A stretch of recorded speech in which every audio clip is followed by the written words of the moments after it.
മുത്തിക്കോളൂ എന്ന് പറഞ്ഞ് വെച്ചുകൊടുക്കുക. അങ്ങനെ മുത്തിയോല് മുത്തിക്കോളി എന്ന് പറയാം. അങ്ങനെ ചെയിൻ മുത്തല്. നമ്മൾ ഇതൊക്കെയാണ് ദീൻ കാട്ടിക്കൂട്ടാണോ? നമ്മൾ അള്ളാന്റെ ദീനിനെ പിടിച്ച് കോമാളിത്തരം കാണിക്കുകയാണോ? ഇത് ഈ നിലക്ക് വിട്ടുകൊടുത്താൽ അള്ളാഹുവിന്റെ ദീനിന്റെ ചിത്രം മാറിപ്പോകും.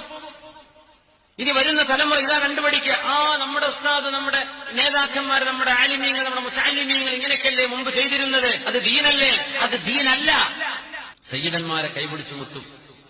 സയ്യിദന്മാരും ആലിമീങ്ങളും ഒരിക്കലും അങ്ങനെ ഒരാളെ പിടിച്ച് മുത്തിന്ന് വിചാരിക്കുക.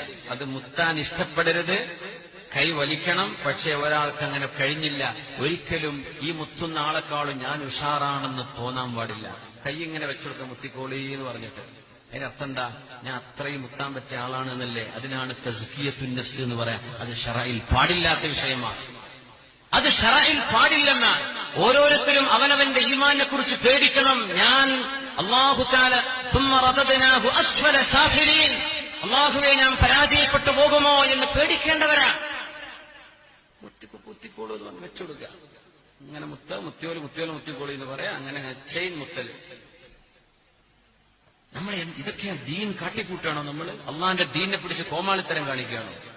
ഇത് ഈ നിലക്ക് വിട്ടുകൊടുത്താൽ അള്ളാഹുവിന്റെ ദീനിന്റെ ചിത്രം മാറിപ്പോകും.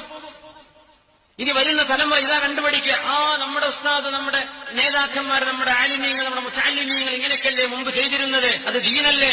അത് ദീനല്ല. അത് ദീനല്ല. തസ്കിയത്തുൻ നഫ്സ് പാടില്ല.